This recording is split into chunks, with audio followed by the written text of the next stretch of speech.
Lakeville South High School, where tonight it's your Eagan Wildcats against the Cougars from Lakeville South. Mike Cook and Nathan Cron back with you. And Nathan, we had a rough start for the Wildcats a week ago against number 2 Minnetonka at Wildcat Stadium.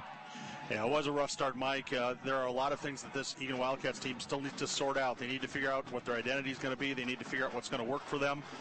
They should have a good matchup here in the Lakeville South Cougars to give them a sense of where they really fit in the pecking order of at their level at 6A. Yeah, you look on your screen there and you see out to the upper right, it's a red, white, and blue. I believe it's patriotism theme for the members of the pit that made their trek down here to Lakeville South. Here on the Lakeville sideline, they're jumping up and down. It's a blackout for their students. Everybody dressed, looks like head to toe, wearing the dark colors this evening. The Wildcats, they're wearing the road whites as you look at that Eagan squad. As we said, it was 42-0 a week ago at home against Minnetonka. A game that the Cats, really, if you look at it, they only allowed 7 points on defense in the first half, but we're doing by turnovers. Yeah, being due by turnovers, not only turnovers, but turnovers that are returned for touchdowns. It doesn't get any better than that if you're Minnetonka, but if you're Eagan, nothing's worse than having momentum, moving the football, showing signs against a very good Minnetonka team, and then turning it over and giving up the touchdown and not even giving your defense a chance to get on the field and try to stop them. As you look at Lakeville South, they're coached by Tyler Krebs. He was at Eastview for a number of years, assistant to Kelly Sherwin, went over to Burnsville for, I believe, 6. Second year here at Lakeville South, and he's got an 0-1 squad that lost, dare we say, a heartbreaker a week ago to Edina. It was 13-8 for the Hornets in that one. They scored on a short run with about 32 seconds left after North had taken an 8-7 lead in the fourth quarter. Well, when you're a player or a coach or when you're a fan of one of these programs and you lose a game at the end, you say to yourself, it doesn't hurt so bad. I mean, whether you lose by a few points or by 50, it's still a loss. Well, no, it doesn't feel that way. The fact of the matter is that when you lose in that fashion late in a football game that you think you've played well enough to win in, it stings. And I'm sure the Lakeville South Cougars are going to bring a lot of attitude and a lot of fire to this football game because they see an Eagan team that's also was bloodied last week and is going to be a potential victim for them on their home schedule. And I want to apologize, really. I believe I referred to South as North already this evening. So we'll work on that as this one gets going here. Gorgeous night for football. Game time temperature about 73 degrees. A little bit of a breeze going left to right across your screen, so that'll be at the back of Eagan's kicker, Nathan Willis. As the senior will swing that right leg momentarily, and we'll get underway here on the new turf field at Lakeville South this year. Dylan Doty back deep for the Cougars, number 15. I believe Johnny Shabazz, 24, back as well for the Cougars. They're on their feet in the South student section down to our right. They're starting to fill in on the far side. People making the trek down from Eagan. And we are underway. Willis with a kick. It's going to go down to about the 8-yard line. Shabazz bringing it up for the Cougars. Coming near side, looking to get some blocks. Cuts it up. And a nice return out near the 24-yard line. Check that. That's 25. Josh Lovelace, the returner for Lakeville South, not 24. With the stop for the Wildcats, Adam Bartle down there, number 23 for the Wildcats. So Cougars going to start things off from their own 20. They're going to put the ball, nose the ball on the 25-yard line for George Brecky and the Cougar offense. Brecky, number 2, just a junior, but he played a lot last year as a sophomore. Tyler Krebs really likes what he sees out of this young man. Well, there's going to be a huge advantage in having experience, and certainly we saw what experience or lack of experience might do to a quarterback last week. Let's see what he brings to the table this week.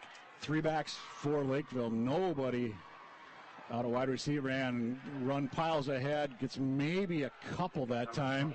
22, the ball carrier. That was T.J. Nelson.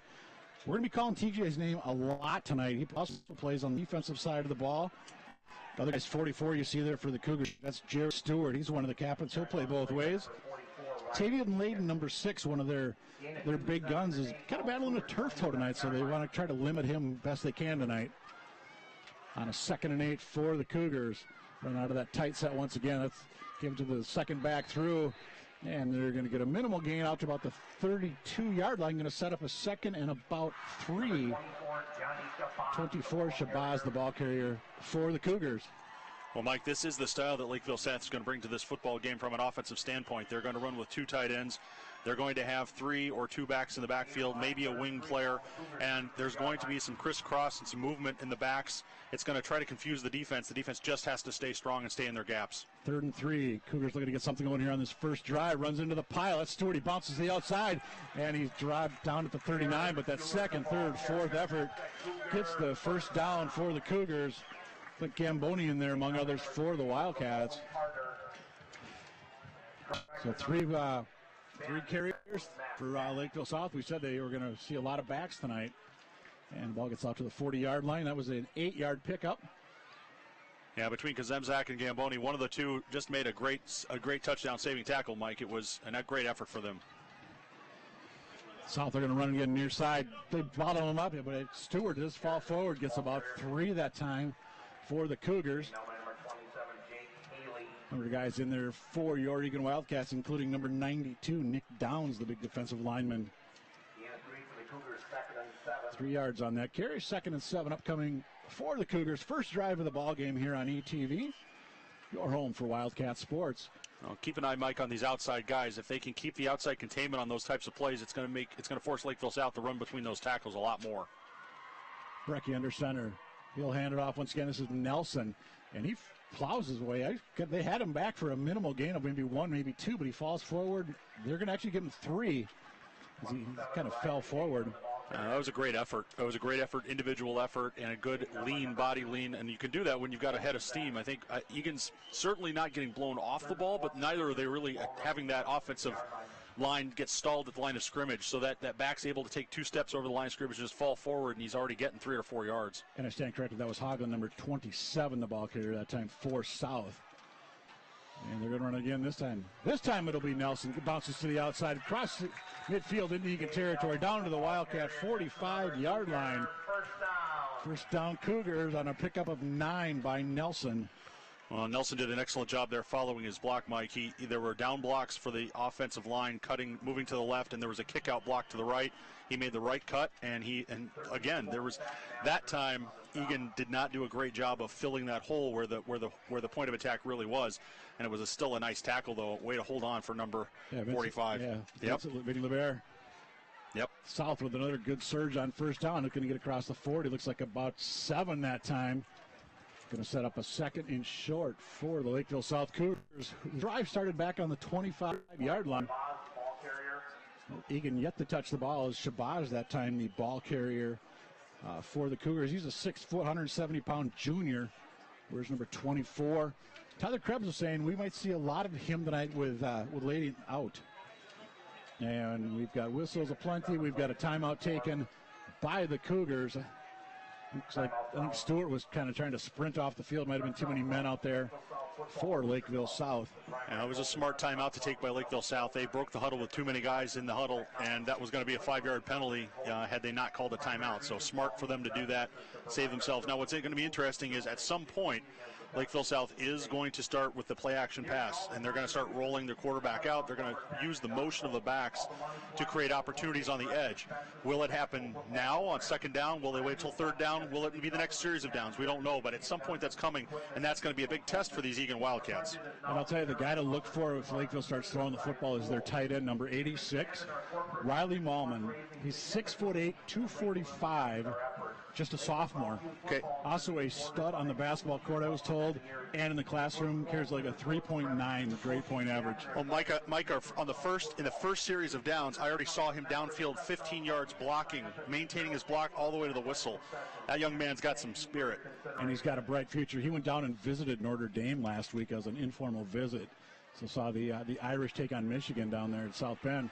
There's Brecky going down near side, and that's going to fall incomplete. And we've got a holding penalty, it looks like, coming up against South, which will drop him back 10 yards. Kate Aaronhold's the intended target that time. I believe that was Hofstad back deep for the Cats on coverage. So this will be our first penalty of the football game. And there's the holding. And, of course, in high school, it's 10 yards from the spot of the foul. So the flag was thrown at the 43, which, if that indeed is the spot, Lakeville South will be getting the ball as maybe we can pick it up here. No, this is just Brecky rolling out. Maybe on the left of your screen you might have seen that. But the ball is going to move back to the Lakeville South 47. So it's going to be second and about 18 right now for the Cougars. And Mike, that time they did try to roll out, and Will Herman came bursting through, and the only thing the offensive lineman could do was tackle him, and that's how he drew that penalty. Will Herman, one of the few guys on Eagan that can play both ways. He wears 47 for the Cats. Look out. 53 yards going to the house. Touchdown, Lakeville South. Number 24 goes the distance. That's Johnny Shabazz. Well, Shabazz did a great job at the line of scrimmage. His offensive line gave him a crease, and he took advantage of that crease.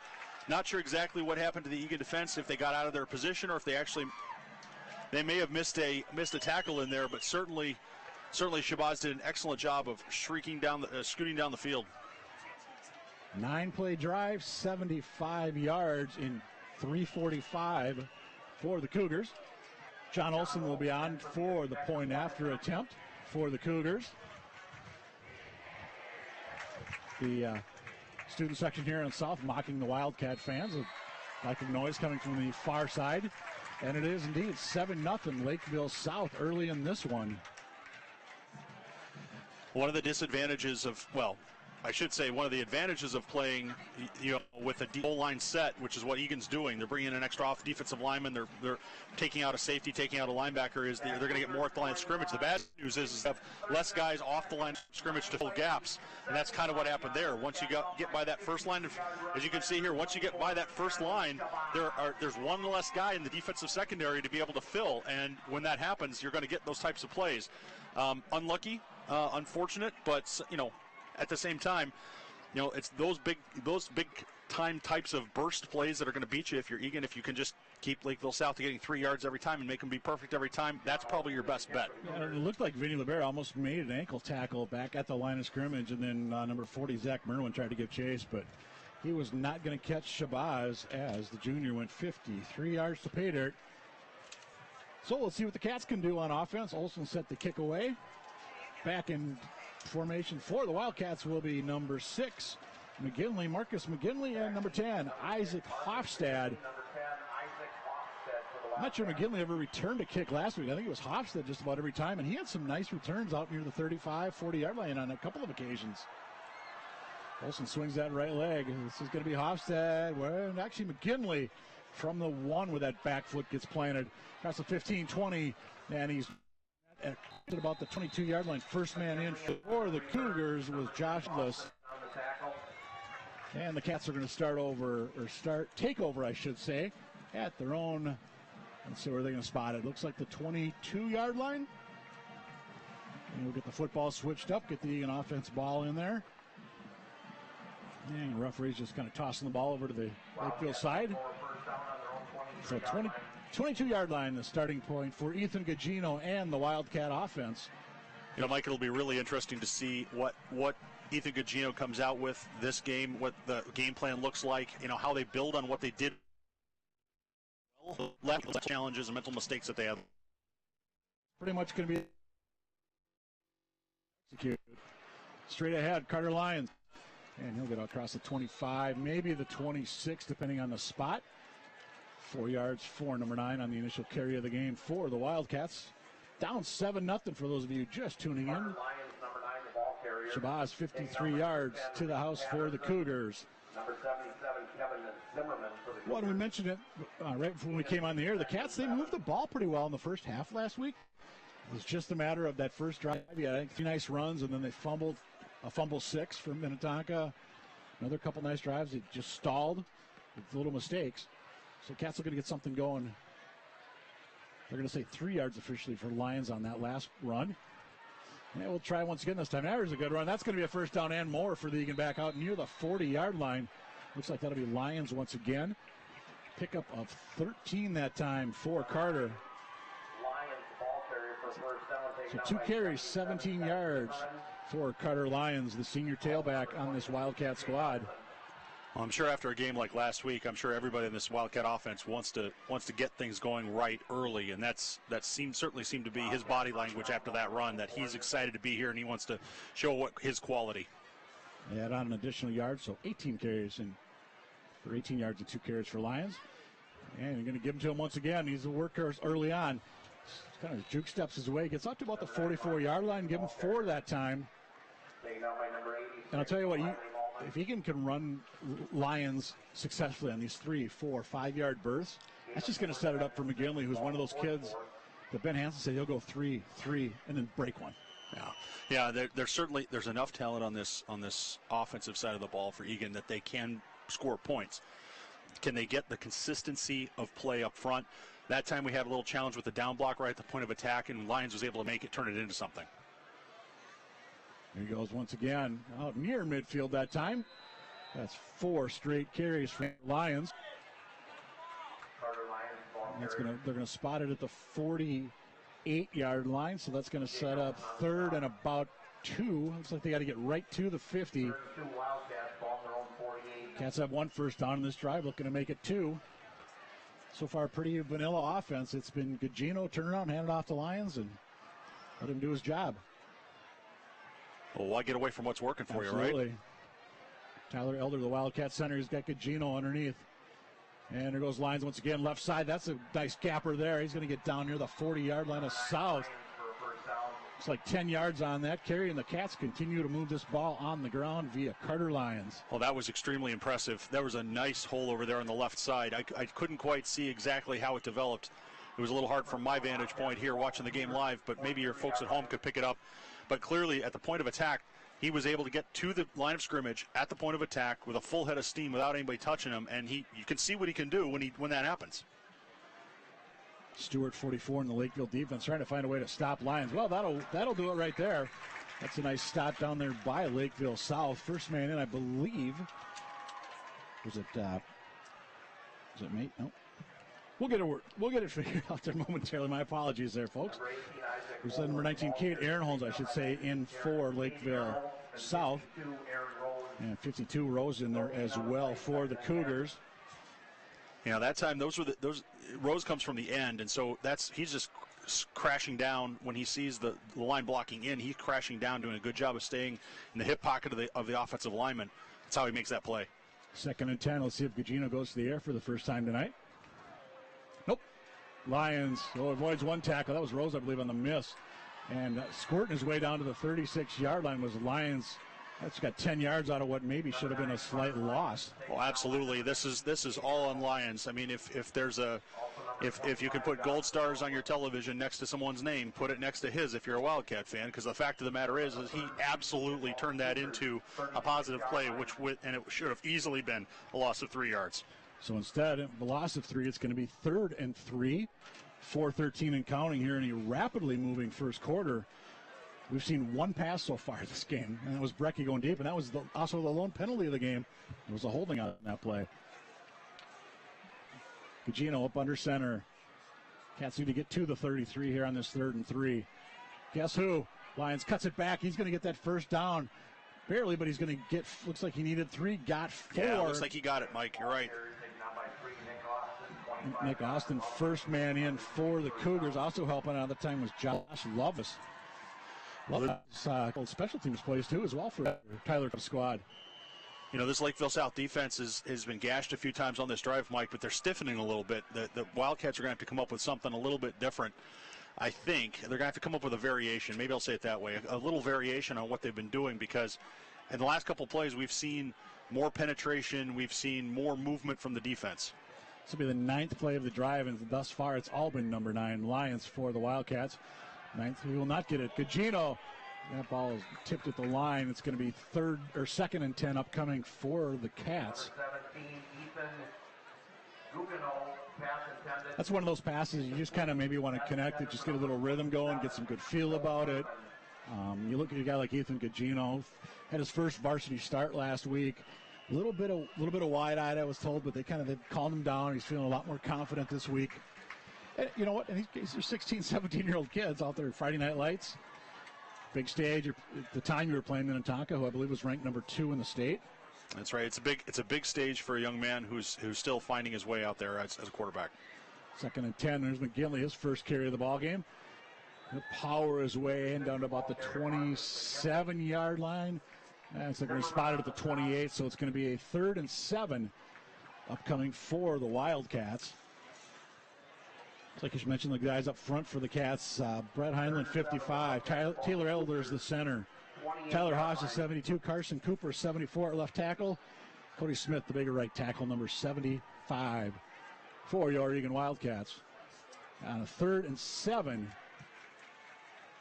Now here's where that offensive line's got to come up big, Mike. They've got to either give Gugino some time or they've got to get a good seal block to set the corner. One receiver each side for Gugino to work with if they choose to go to the air.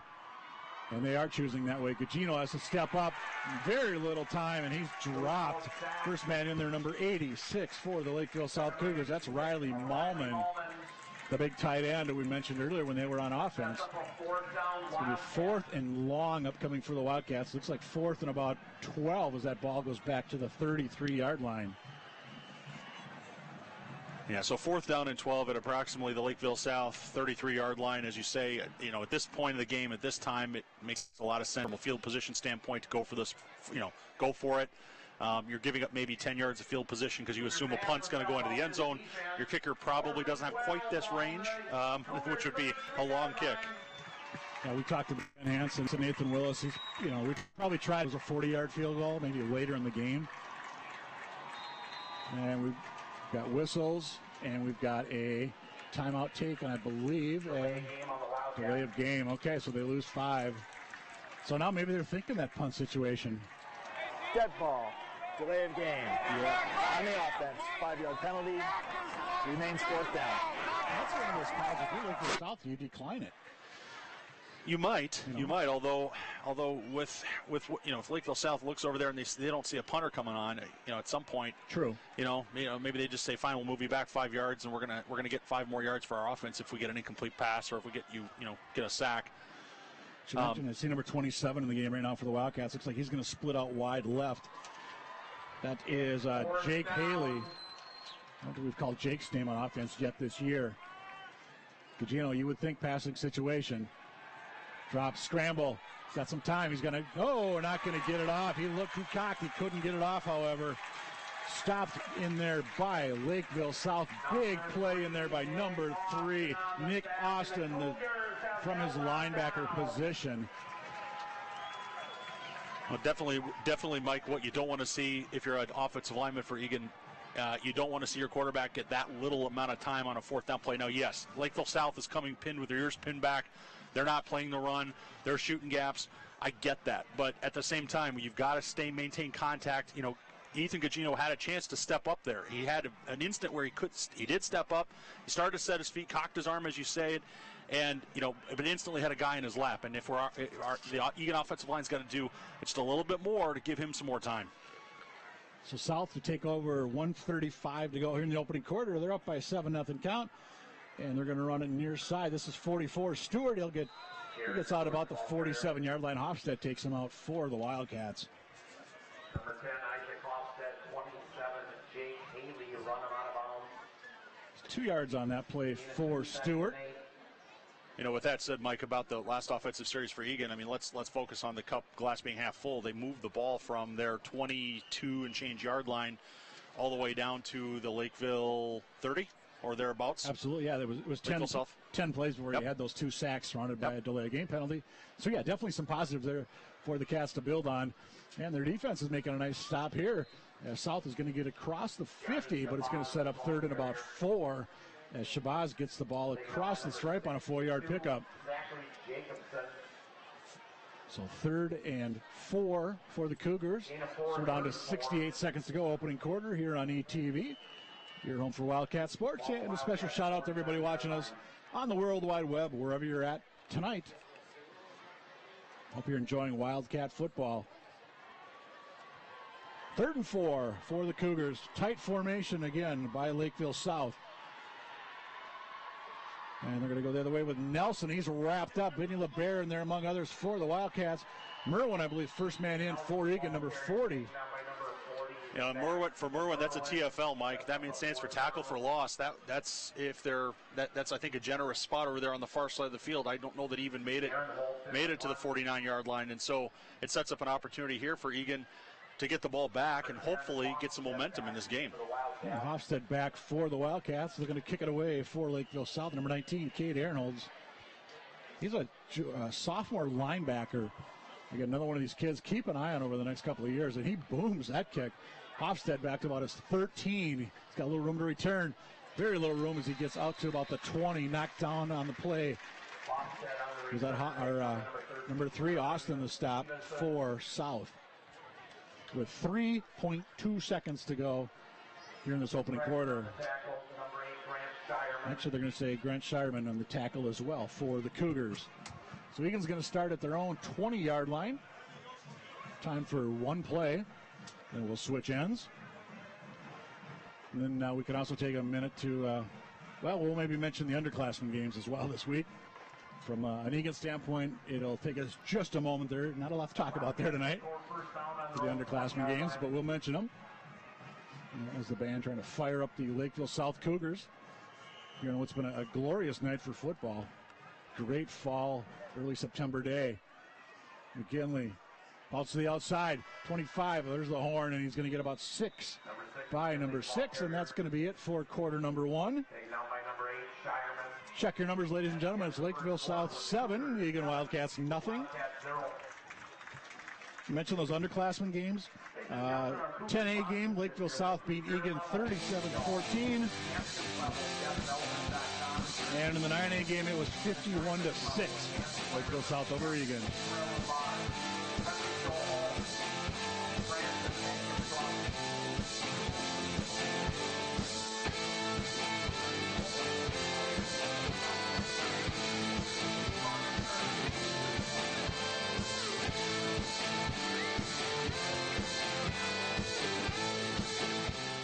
Just finished dinner and it was time for homework. He hates homework. I know he's bright. Why is it so hard for me? He's just trying as hard as I can. 1 in 5 children struggle with learning and attention issues. Go from misunderstanding to understood.org.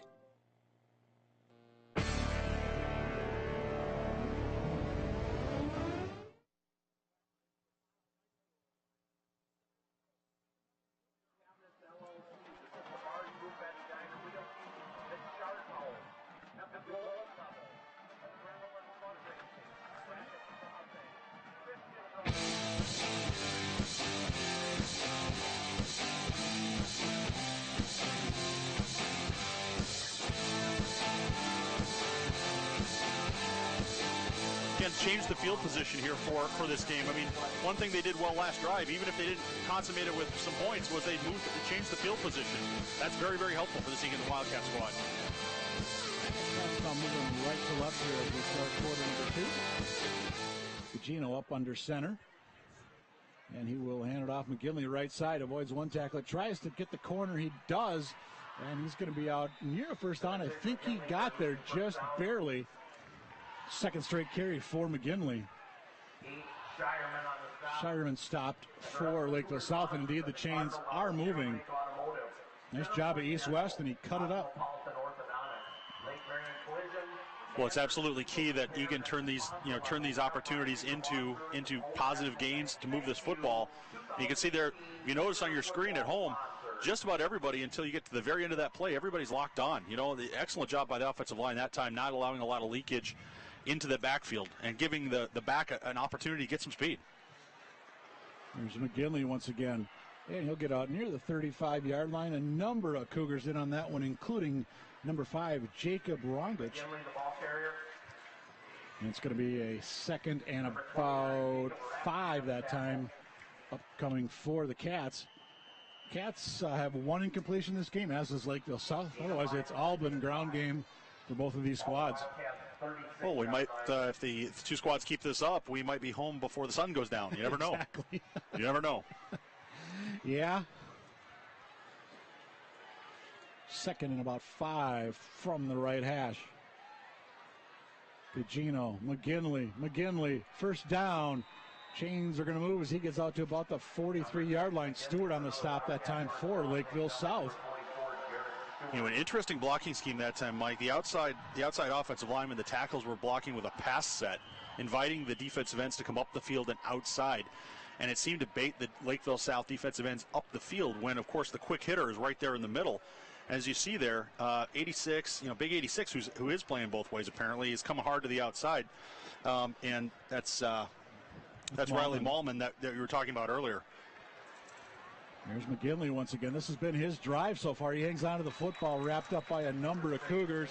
First man in was 21, Dean Cardis for the Cougars. Well, it was Carter Lyons pretty much the entire first drive for the Cats, and this time it's pretty much all, or not pretty much, it has been all Marcus McGinley. Well, if Eagan could run the ball effectively, Mike, like this, letting each back have a series off, and in the fourth quarter, if this game stays close and they can stick with that run, it really might turn into something. They might have something they can really go to the bank with. Yeah, number 5, Dylan McGuire, pretty much a emergency player only tonight for the Wildcats. He might be their third running back on the depth chart. Means we might be seeing some Cole Gibson before this one is over, number 1 for the Wildcats. Here's Carter Lyons. Falls forward to about the 47-yard line. Maybe the 40, looks like they're going to say the 48. With the 86 Mallman on the stop, it looks like Dylan Valley was there as well for the Cougars. So it's going to be third and about, looks like 4 for the Wildcats after that 5-yard pickup by Carter. You see the time ticking away here in the first half. 7-0 Lakeville South. They scored on their first drive. It was a 53-yard dash by Shabazz. This is the Cats' second opportunity on offense tonight. Gino hands off. There's Stewart. He bursts through that line, stops Lyons dead in his tracks, and they're going to give him progress to the 40. Not sure how they're going to give him to the 40, but they are. So it's going to be a 3-yard loss that time. Well, that's great camera work from our crew here at ETV, showing Stewart just bursting and cutting through that line. Now what happened was the guard pulls, and instead of scraping, he shoots, and he goes north-south rather than east-west. Makes a huge play for Lakeville South. It creates a big problem for Eagan. So Sackmaster to punt it away for the Cats.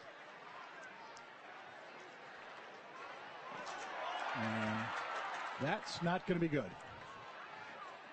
South getting to get out of the way, and that ball is going to be a net. Actually, they're saying well, there's the whistle. Eagle thought that was a live ball that had touched one of the Cougars. And I know one of the Cougars had to pretty much dodge out of the way, but after Sackmaster picked it up. Are they going to say that the ball was touched by Lakeville South? Now, if it was, it's a dead ball. I think Eagan gets the ball there. They don't get to return it. I believe you are correct. Let's take a look here. Now watch right in the middle. Everybody kind of clears out, although there's one kid from South, looks like number 19 there. Are they saying he's the one that touched it? I am not sure on that one. That would have been Ehrenholz. Yeah, Sackmaster picked it up, and he went to the house for 52. But this is kind of a big call, shall we say, in a 7-0 ball game. Well, Lakeville South does a great job to partially block the punt. The punt's not going to get very far down the field. Let's see if we can see what happened here. Okay, now let's see what happens on the bounce. It's kind of right in the middle of everybody there. I mean, it looked like the Eagan guy had to get out of the way. And I don't know where South would have touched it. Bottom line, block, punt. So Cougars with excellent field position at the Wildcat 48-yard line here with 8:14 to go before halftime.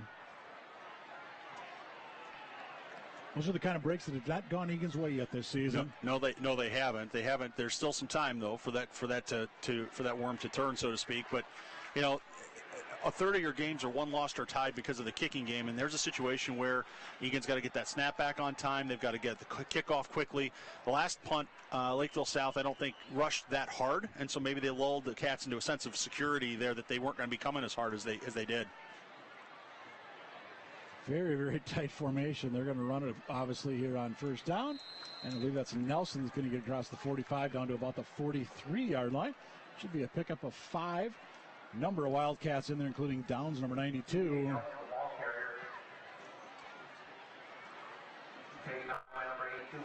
Mike, this is one of those situations where Coach Nelson's looking at his defense and saying somebody needs to step up and make a play. Somebody needs to do something that's either going to knock Lakeville South off schedule to get some momentum back or create a turnover. There's Brecky under center. He'll hand it off. There's Stewart, the big back. Yeah, and he's going to set up third and short for the South Cougars. First off the bottom of the pile was 47 for the Wildcats. That's Herman. Will Herman, the junior tight end slash defensive end. 3rd and about 1 upcoming for Lakeville South. Now the danger here is the last 2 plays have been inside, relatively either off tackle or inside. Now they can boot that out. They can boot the quarterback out and get some motion to the outside on 3rd and short. And with all those defensive linemen up for Eagan, it's going to create some challenges on the edge. Straight ahead. Easy run there that time for Lakeville South. Shabazz coming on through for the Cougars down to the 32-yard line. That was too easy for Lakeville South on that play. Well, their offensive line is big and it's strong, and it's not allowing Eagan to have there's not a lot of gap between each of these offensive linemen. You see there on your screen, there's a big wall of red and white, and there's just not a place where a defensive lineman can shoot a gap or a linebacker can hop over and try to make a tackle. Brecky, he actually going to throw this time. He's going, got a man wide open, 10-5, touchdown Cougars. Somebody blew the coverage there for the Wildcats. Number 24 for Lakeville South, all alone. And that would be, that's Shabazz out of the backfield. 33 yards. 33 yards touchdown pass. Well, that's incredibly rough and incredibly disappointing if you're Eagan. You've done a good job so far of really playing these guys tough. Look at all those Eagan white shirts at the line of scrimmage, and somehow the safeties or the outside linebackers or the corners, somehow somebody didn't read their coverage right and didn't keep an eye on the tight end on the release. He probably did a great job of blocking first and then releasing. Either way, it was going to be hard to get to him. That was a great call, though, by Ben Burke, the offensive coordinator for South. And Olsen makes it 14-0 as we approach the midway point of the second quarter. And it's 14-0 South. And we were talking a little bit before, and I talked to Coach Krebs before the game. I said 10's kind of like your magic number for points. 8 of their last 11 games, they failed to reach double digits. Well, you're not going to win too many football games if you can't score more than 10 points. I don't think I'm breaking any news when I say something like that. But the fact of the matter is a vast majority of teams win their football games when they get at least 3 touchdowns. The statistics will tell you that, both at the high school and college level. Pros is a little different because of the way that the games work and things like that. But if you get to 21 points at the small college and high school level, you're going to win a lot of football games. And right now, Lakeville South is 2/3 of the way there.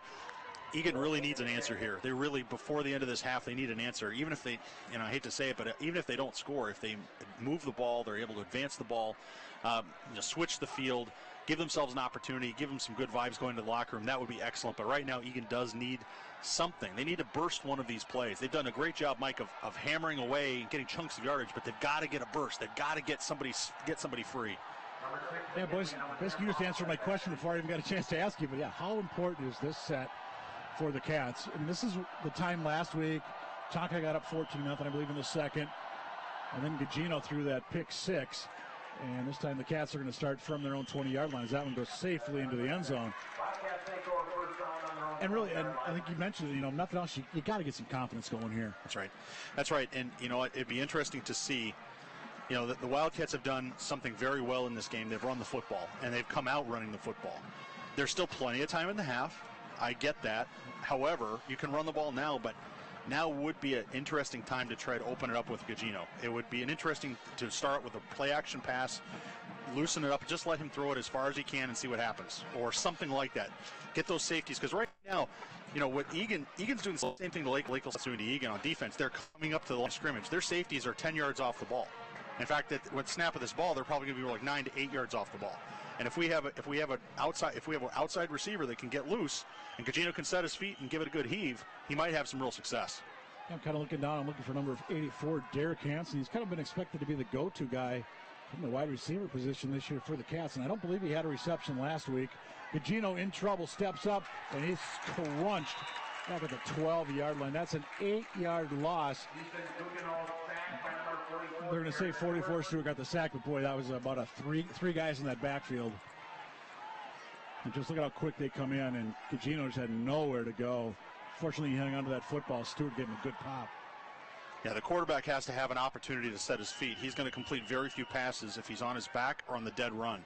And, as an offensive lineman, you have to, you've got to do more.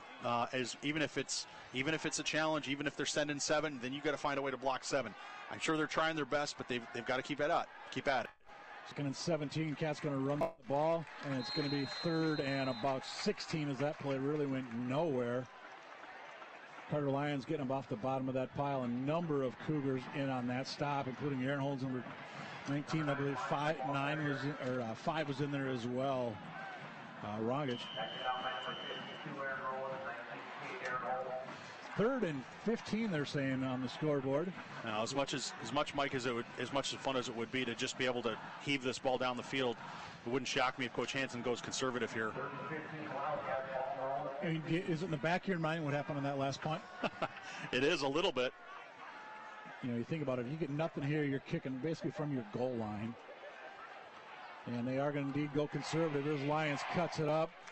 Tries to power his way to about the 17. Stewart among those in there wrapping him up. Number 10 there in there as well. Reed Patterson for the Cougars. And that was pretty much anything but what the Cats wanted on that series. Yeah, that definitely was not what the doctor ordered. No question about that. It's unfortunate. If you take a sack on first down, you do knock yourself off schedule. And when you have a team that's demonstrated it can move the football on the ground, but still is struggling to move it through the air, you're not going to give yourself a whole lot of chances here.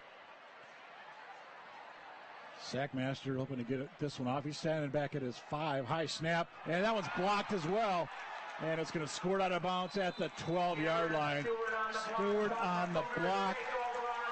Cougars at the 12. This one could get out of hand real quick. Well, I'm not sure. Forgive me. I'm going to have to check the replay to see exactly where the leakage came from. But the snap was not ideal. It was slow. It was high. Sackmaster had to go jumping for it. And then he's got long legs. He's got a long leg kid. When he puts his leg behind it, you can see here. That's a ball that should, can't be that high. It just can't be. And we need to do, Eagan's got to do a better job of stopping the helmets. You don't have to block a guy to death on punt. You just have to stop his helmet. If you stop his helmet, the punter's going to get the ball off. And that was Zach Wallach who Stewart burst by. In the red zone again for the Cougars, already up by 2 scores, looking to make it 3. They're going to throw it again. Brecky. He's got his big tight end. That's Malman. And down to the 6. Yeah, that's a pretty good target to have on your side. Guy who's 6'8", 245. Yeah, I don't think Eagan's got anybody who can match up with him and give them an opportunity to go up and get that ball. If the quarterback puts the ball where it needs to be, he's going to be an incredibly hard guy to cover for the Eagan secondary. At the 6 with 3:45 to go before the half. Again, the uber tight formation run by the Cougars. Here's Stewart. Straight ahead, he bowls his way in. Touchdown Cougars. Stewart from the 6. One of the advantages, Mike, of having no splits is that you basically have a wall of red jerseys that you can run behind. And that time, as you saw on your screen there at home, he was able to get a full head of steam, hit that line with a full head of steam, and broke 1 tackle, and then was able to just power right into the end zone. It's unfortunate for Eagan that the wheels have kind of come off here at the end of this half, and it'll be interesting to see how they respond. Yeah, I think that's one good way to put it. Wheels coming off. 3:31 to go before the half. South has 2 touchdowns this quarter. Olsen looking to make it 21, and we've got whistles aplenty. We have a timeout taken by the Cougars, who I believe only have 10 guys out on the field. So one of the few mistakes Lakeville South has made tonight. That Cougar scoring drive, 2 plays, 43 seconds, capped off by a 6-yard run by Jared Stewart. All right, let's take a quick break, and we'll come back for the PAT attempt by the Cougars.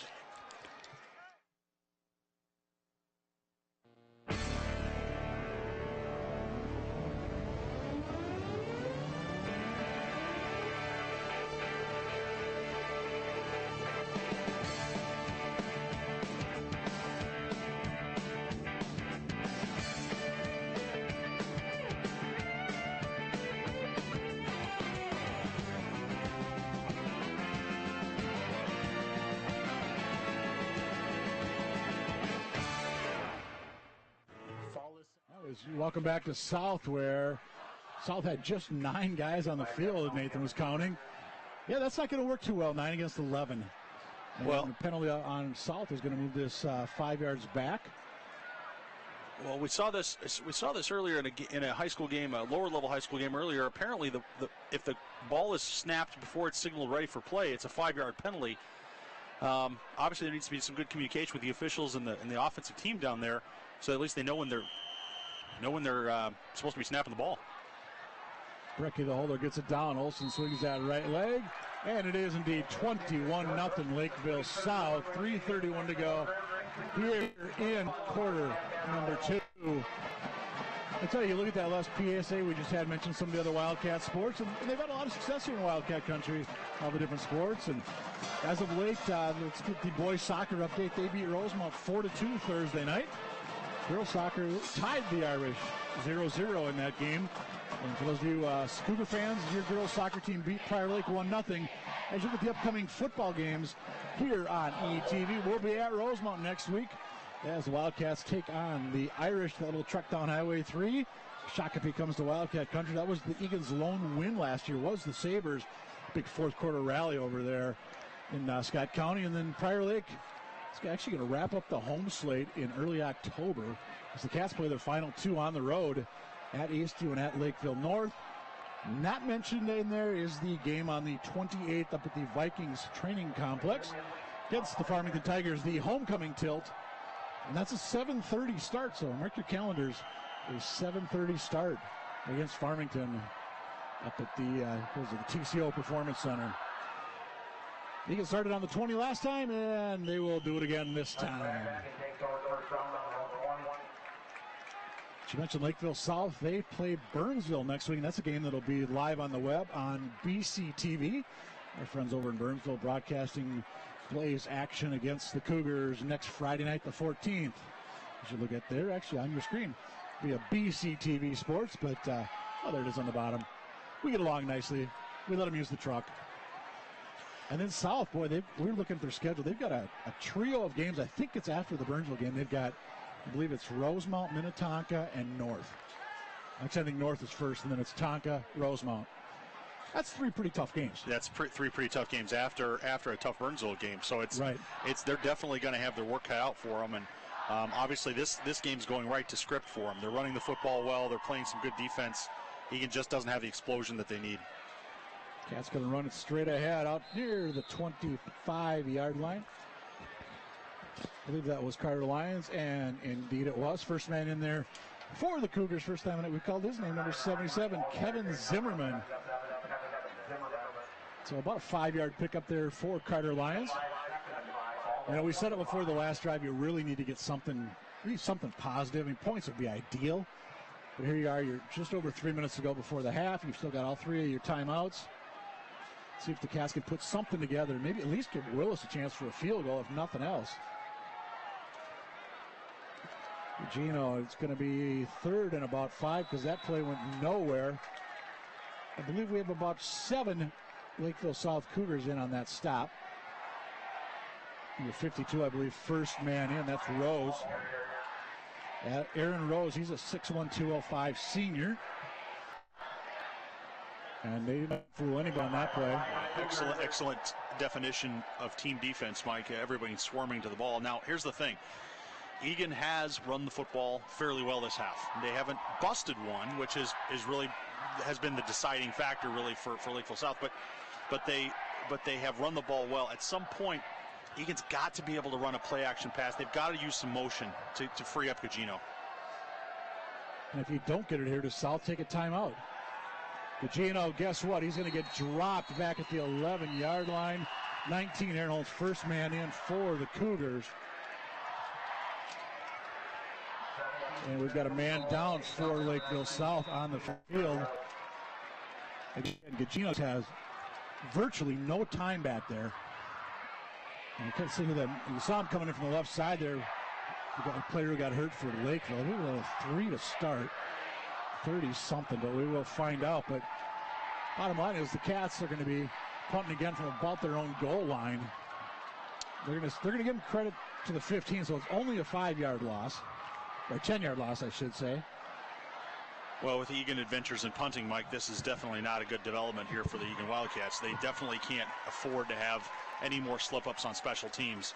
They've got to stop those helmets. They've got to do a good job of making sure that ball gets away so that they can at least have an opportunity to keep this score in a position where they can play a competitive second half. Another touchdown here, and it's going to get really, really hard to be competitive in that second half. Yeah, Dean Cardis, the man who was down for the Cougars. I take that. It was 21, not 31. Bottom line is he's off the field. He's limping a little bit.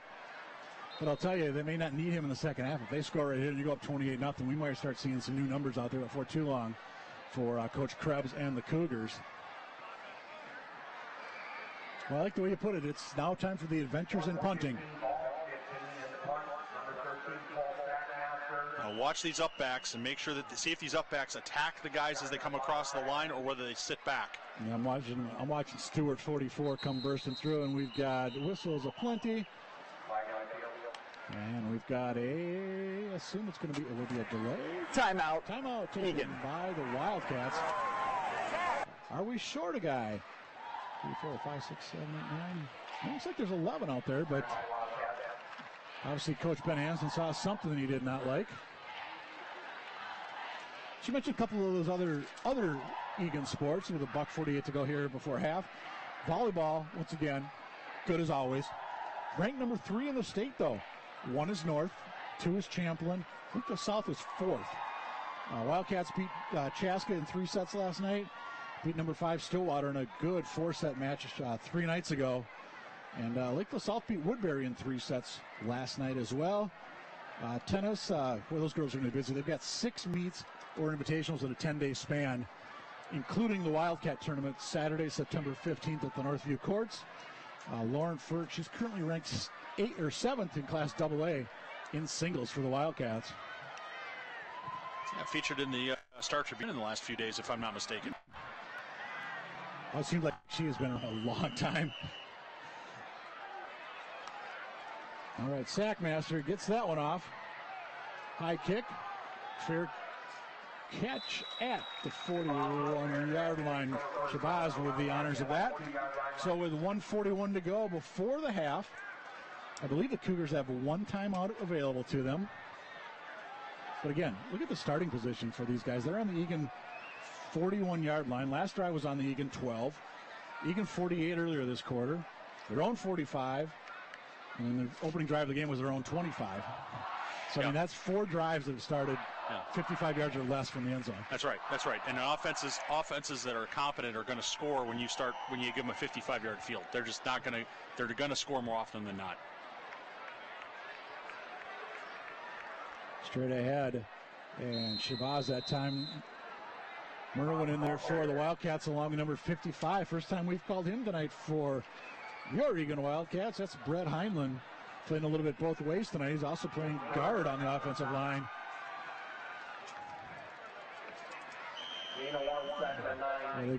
We're saying a gain of 1, but we're going to say 0 in our stats.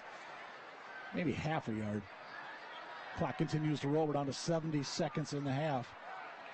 Fake to Stewart. Brecky is going to throw near side. Got his man at the 30. Kind of tiptoes his way. Shabazz gets down to about the 26-yard line. 15 yards on the 2-24 connection. Well, that is the danger, Mike, with how Lakeville South lines up tight and moves their backs around in the backfield, is that the defense gets mesmerized. You know, the defensive secondary for Eagan is they're looking in the backfield rather than watching the receivers and watching their body language as they come out into the flat. And quite frankly, those guys have got to keep reading their keys. They have to keep paying attention to their assignments because that's the second time we've been burned in that same general vicinity. Brecky in the offense, that tight formation. Brecky's going to throw. He's got time. She lofts it towards the corner. Shabazz couldn't quite get it. Hofstad on the coverage for the Wildcats.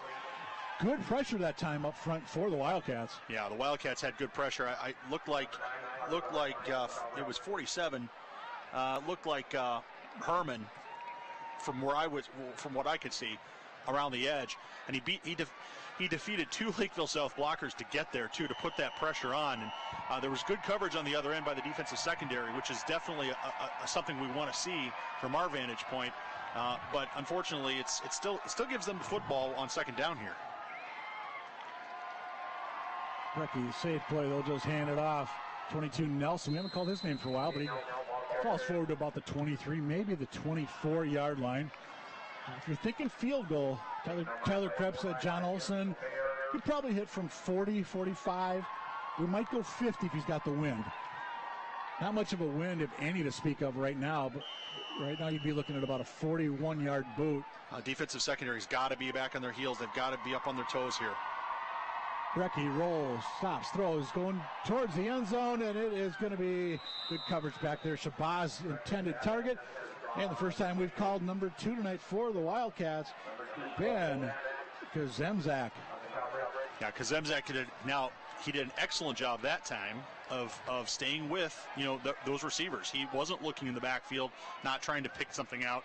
He did a good job there of reading the key. If you see the receiver streaking down the field, he's not blocking. He's going out for a pass. Other thing to note is all of these passes, Mike, have been to the right side of the field. They have not booted to the left side of the field yet. Olson, going to be a 41-yard attempt by number 41. There's not much wind to speak of, and that ball is going to be just enough. No. Oh, you see a replay of that one. That was close. It was short or just missed it to the left. Missed it left. Missed it left. Missed it left. It had enough leg. Yep. It just went left. A little hard to see from our angle here. Bottom line is they missed. And it's remains 21-0 in favor of the Cougars. We said it is a blackout here by the Lakeville South student section tonight, and they've got plenty to cheer about. And I'll tell you, they are out in numbers tonight. Just to the right, they've got a good section here in the bleachers filled up just off your camera. You look across the top of your screen, you look at all the cheerleaders they've got. They'll be out here for halftime in a little bit. And the band looks getting ready to roll as well. But we've got 18.4 seconds first of Wildcat offense. Do you just take a knee here?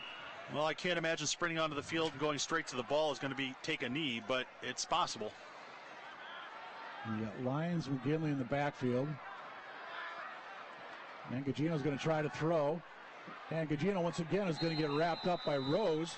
And that's pretty much the state of the Wildcat passing game this half. I think every time but once, I believe, he's dropped back, he's been sacked. Yeah, the offensive line just is you see him there, and there's some blocking, but there's just not, they're not staying on their blocks enough. Nope. They need to keep those feet moving, keep the hands on, and at some point Gugino will have the time he needs to step up and make those plays, but we just got to give him some more time as an offensive line, offensive unit. So the Cougars on the bottom of your screen, they're heading off happy. Wildcats up top wearing the visiting white. They've got a lot of work to do to come back here in the second half. We're going to take ourselves a break here on ETV, your home for Wildcat sports. We're in football action. It's Lakeville South 21, the Wildcats nothing. You're watching ETV.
So we were walking to school. I started thinking about lunch.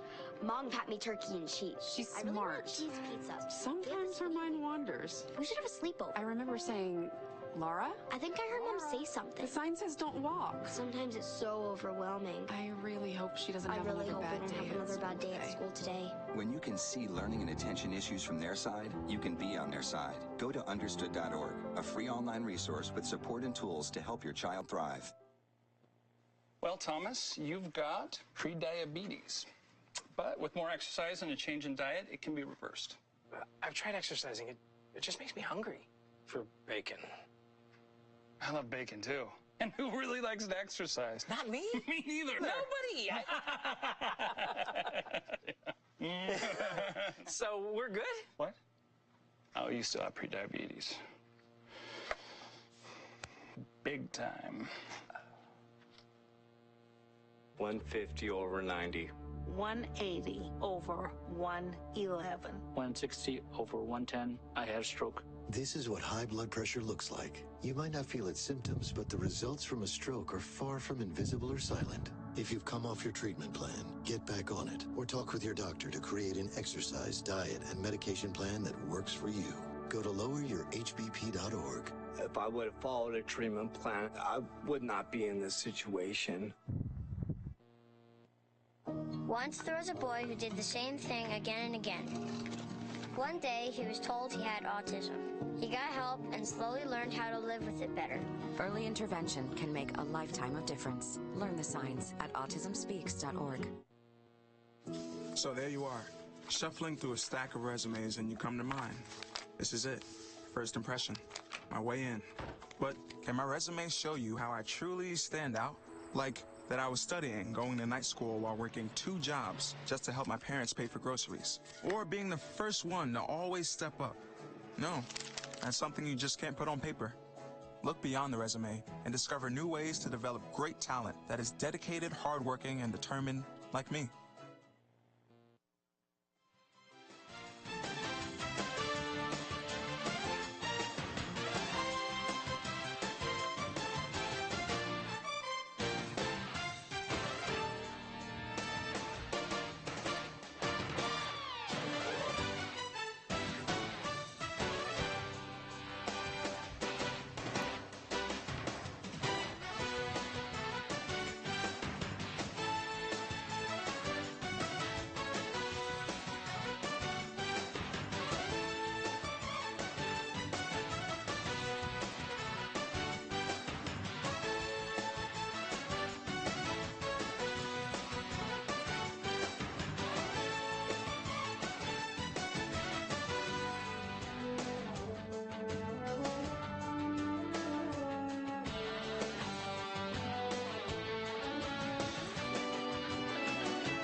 Welcome back to Lakeville South High School. We're at the half. It's the Cougars leading the Wildcats by a 21-0 count. I'm Mike. He's Nathan. And Nathan, boy, Cats, a lot of good opportunities there in that first half. They ran the ball well at times, but when they went to the air, that was trouble. Yeah, they did not show much from a passing standpoint.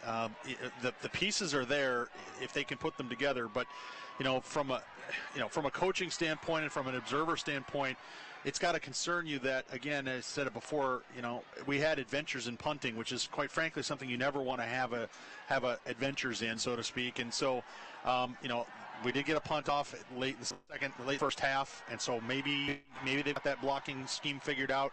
But clearly, look, with the two block punts set up 2 touchdowns for Lakeville South. One was a complete gimme. The other one was around midfield. The other score for Lakeville South was a big run they busted on I think it was 3rd and short, maybe 2nd and short. It's, the Cats are not that far from being competitive in this football game. They've just got to get some points on the board. They've got to make something happen. Absolutely. And we saw a lot of Carter Lyons. He was running the ball well. McGinley ran the ball well. But it just seemed like, you could get there, but for something just didn't click. And it wasn't like they turned the ball over. They had penalties. It was just Lakeville South found a way to stuff them after a couple of first downs. Yeah, Lakeville South did a good job of changing up what they were doing. It's kind of hard. It was a little bit hard to detect for me anyway up here in the booth. We'll figure it out as the game moves on. But between the 20s, the Cats were having some success. But as the Wildcats entered, maybe say the 20 to 30 yard line going in, it suddenly got a lot stiffer, a lot more challenging for them. And so, whatever Lakeville South was doing from a scheme standpoint, they were certainly more successful. As you look at the Wildcats, they're warming up down to the south end zone. You saw the fans over there on the right. Quite a few number of folks making the trek down from Eagan. The Pit, they're here in force tonight on a red, white, and blue night. They are very patriotic here. There's a good look at the Pit making the trek down. I'm sure we'll see many of them next week at Rosemount. That's our next televised game here on ETV and across the World Wide Web as you look at some of the other fans making the trek down here to, I dare say, a new facility at Lakeville South, but the facility's been here, but now you've got the turf. You've got everything. It looks so nice down here as you look at our upcoming games scheduled here for broadcast on ETV. And again, welcome to those of you watching us on the World Wide Web. As we said, Lakeville South, they are at Burnsville next week. That's a game that will also be on the web. Our friends over at BCTV broadcasting that one. Speaking of Burnsville score update, they and Eastview are scoreless late in the second quarter. I believe that game is at Eastview. St. Thomas Academy leads Apple Valley 9-0. About 3 minutes to go in the opening half there. And the big one here in the northern part of Lakeville, Eden Prairie 0, Lakeville North 0. At the half, Lakeville North ran a blocked field goal back 93 yards for a score at the buzzer, but there was a penalty. So Eden Prairie, Lakeville North scoreless going to the second half, and that's a big one for both of those squads. As you saw, Eden Prairie, they kind of struggled at Eastview last week. I think it was, a 13-9, 14-9 kind of game. And we saw them in Minnetonka a week ago up in Wildcat Country, and boy, the Tonka looked good. As the tide turning just a little bit, at least for 1 year over in the West Metro, plenty of time to find out on that one. I'm sure there are a few folks wouldn't be too sad to see Eden Prairie lose a game or two. No, I think that's probably pretty much anybody outside the city of Eden Prairie. But the fact of the matter is that things are going to ebb and flow out there, and coaches want to be good now, but they really want to be good in November. And so there's many weeks to go before we get to that point. Yeah, right now we've got a second half to worry about here in Cougar Country. Olsen to kick off for Lakeville South. He's put 2 in the end zone, and that one is going to be right there. Cats thought about trying to bring it out, but that right foot was back in the end zone. So Eagan going to start second half with the football at their own 20-yard line. Ethan Gugino and the Cats looking to get something going. We talked about this in the second quarter about midway through, how big that drive was. How big is this one? Well, it's massive, and it's at some point as an offensive unit you have to stop, kind of making excuses for yourself on why you're not getting done and go out and get it done. Now, if the other team's just flat out better than you are, fine. They're flat out better than you are. From what I see out here, I don't think that Lakeville South is just that much better than the Eagan Wildcats on. They can play with these guys. They can compete with these guys. They need to put together some drives. They need to put together some yards and put together some plays and give them an opportunity to move the football.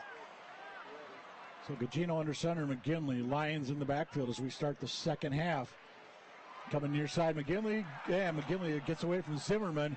And there's Stewart to help out. That's a loss of 5 on first down. And again, good pressure by Lakeville South. Now, it was a slow developing play in the backfield. That probably is not the kind. That is not the kind of play that Eagan had success with that I recall from the first half. The first half, they tended to hit the line a little quicker and move a little faster. That time, it took a little bit of extra time, and there was certainly penetration, which blew that up. They're actually going to say a loss of just 4, so 2nd and 14 for the Wildcats. As we said, down by a 21-0 count early second half. Long count. And there's McGinley. He'll get the ball out to about the 16-yard line. And by the way, Cats have changed quarterbacks. Number 8, Jonah Evans in there for the Wildcats. So correction on that. Ethan Gugino, who started, was 0 for 1 officially, but he was also sacked 5 times. So Jonah Evans comes in. See if he can lead the Wildcat offense to a little more success. 1-yard run that time by the Cats. Here's a look at Jonah, number 1. He's in there somewhere. There he is, coming up. Again, he's got Lions 9 in the backfield. 6 is McGinley. And it's going to be a 3rd and long for the Cats. They need to get out to the 30. You would assume that they're going to the air. And they're going to go McGinley instead, left side. And he gets really nowhere at that point. And adventures in punting begins in the second half. Well, you'd like to focus on what is real positive about that drive, but Mike, it's challenging to find the positives there when you're not able to come out at halftime and do something that's going to move that football and switch the field. Right now, Lakeville South's going to get the ball with great field position, and that's going to put a lot of pressure on that defense. Cats on that drive a -3 yards. Sackmaster gets it off a low liner. That's going to be returnable, and it's caught back at the 45, across the 50, down to about the Wildcat 45. Shabazz on the return. And once again, Cougars in Wildcat, on the Wildcat side of the field to start this drive. Mike, we were talking about it earlier. The Cougars have had excellent field position for most of this game, and good high school football teams, if you give them 50-yard fields, they're going to score, and they're going to score touchdowns more often than not. I mean, the one drive that Lakeville South, had to, go 75 yards was their first drive of the game, and they did that on that big play. But they have not moved the ball in 4 to 5 yard chunks against this Wildcat team 80 yards. They haven't done it yet, but Wildcats keep giving them the ball, with great field positions. They don't have to, and that's something obviously that the Wildcats are going to want to fix. Update from Eastview, by the way, they're now up 14-0 over Burnsville, late first half. And Rosemount, who the Wildcats get next week, they are trailing Edina 7-0 at the break up at the Edina Community Center. As Lakeville South gets about 3 yards there on first down. Taken out by number 2, Ben Colton-Zach. And if you're Lakeville South, I can't imagine them putting the ball in the air this half unless they absolutely have to. No, they're doing what they have to do on the ground. They're getting 3 to 5 yards right now on the ground. That's what they should be sticking with. Brecky gives it to the up back. Look out. 25-20 down to the 10-yard line. Number 15 for the Lakeville South Cougars. I believe that's the first carry of the game for Dylan Doty. And it's a big one if it stands. 43, that's a 35-yard gain if it stands.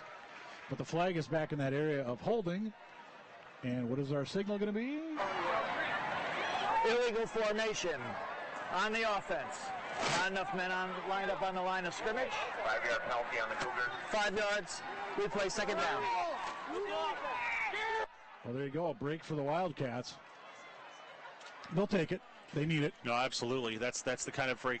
We'll see what Eagan can do to capitalize on that, Mike. That's a perfect example of the kind of break that the Wildcats haven't had a whole lot of this this season so far. Granted, it's a young season, but they need that kind of thing to help get them back to where they need to be. Here they got a chance to play some good defense again. Inside 9 minutes to go, third quarter. Lakeville South, first drive of the half for them. And a little misdirection. I mean, there it goes up to the 44-yard line. It fooled a lot of us there. They went straight ahead that time with the ball carrier. And getting them off the ground is Doty once again. Cats is downs. Hofstad in there as well. The Cats give them about 3 on that carry, it looks like.